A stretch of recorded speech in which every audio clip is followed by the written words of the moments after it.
जय श्री कृष्णा दोस्तों, राधे राधे। स्वागत है आपका हमारे अपने चैनल अद्भुत गोपाला में। हमारा आज का विषय है देव उठानी एकादशी कब है और इसकी पूजा का शुभ समय एवं पूजा विधि और व्रत कथा एवं महत्व। आइए जानते हैं आज की इस वीडियो में। इस दिन भगवान विष्णु की पूजा की जाती है मित्रों। ऐसी मान्यता है कि अगर विधि विधान से इस दिन भगवान कृष्ण की आराधना करेंगे तो आर्थिक संकट दूर होगा और घर में सुख समृद्धि आएगी। कार्तिक मास की शुक्ल पक्ष की एकादशी तिथि को भगवान विष्णु 4 माह की निद्रा से जागते हैं। धर्मशास्त्रों के अनुसार इस दिन को देव उठानी एकादशी कहा गया है।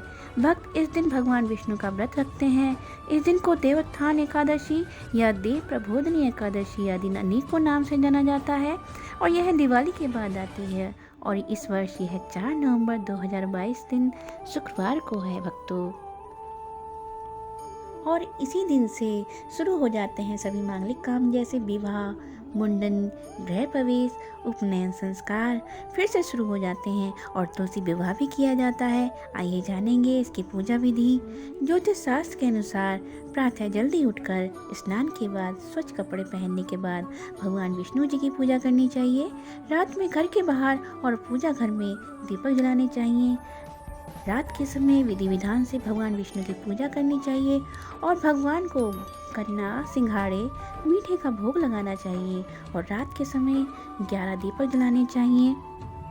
और इसके बाद घंटी बजाते हुए भगवान विष्णु को उठाना चाहिए और बोले, उठो देव, बैठो देव, अंगुरिया चटकाओ देव, नई सूत नई कपाट, देव उठाए कार्तिक मास।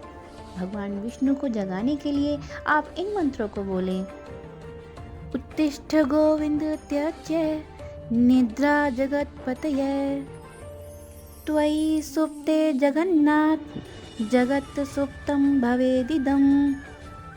उत्थिते चेष्टते सर्वमुत्तिष्ठो तिष्ठ माधवम्। गता मेघा वियच्चैव निर्मलं निर्मला दिशः, शारदानि च पुष्पाणि ग्रहाणमं केशवम्। एकादशी का प्रारंभ 3 नवंबर 2022 को शाम 7:30 बजे से शुरू होकर 4 नवंबर 2022 को शाम 6:08 तक रहेगा मित्रों। और उदया तिथि के अनुसार एकादशी का व्रत 4 नवंबर को रखा जाएगा और इस व्रत का पारण 5 नवंबर को किया जाएगा। 5 नवंबर को सुबह 8:52 तक आप व्रत का पारण कर सकते हैं। आइए सुनते हैं अब देव उठानी व्रत की कथा। कहते हैं कि इस दिन श्री हरि के स्वरूप में शालिग्राम और तुलसी विवाह के बाद कथा सुनना अति आवश्यक होता है। आइए जानते हैं व्रत कथा। मान्यता है कि देव उठान एकादशी का व्रत करने से मोक्ष की प्राप्ति होती है। मनुष्य मृत्यु के बाद वैकुंठ धाम को जाता है। स्वयं श्री कृष्ण ने एकादशी के महत्व को युधिष्ठिर को बताया था। कहते हैं कि देव उठानी एकादशी पर प्रदोष काल में गन्ने का मंडल बनाकर श्री हरि के स्वरूप शालिग्राम और तुलसी विवाह के बाद कथा का श्रवण जरूर करना चाहिए। इससे सुनने मात्र से पाप कर्म खत्म हो जाता है। आइए जानते हैं एकादशी व्रत की कथा।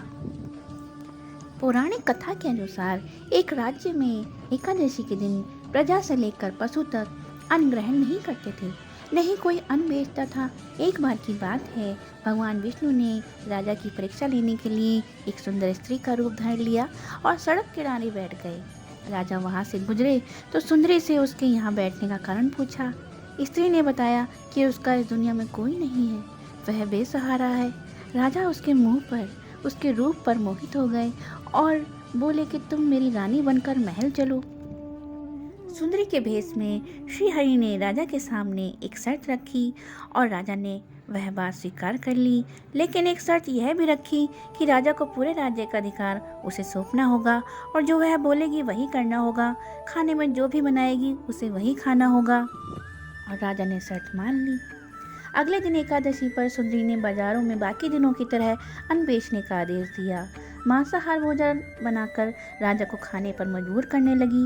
राजा ने कहा, आज एकादशी के व्रत में मैं तो सिर्फ फलाहार ग्रहण करता हूँ।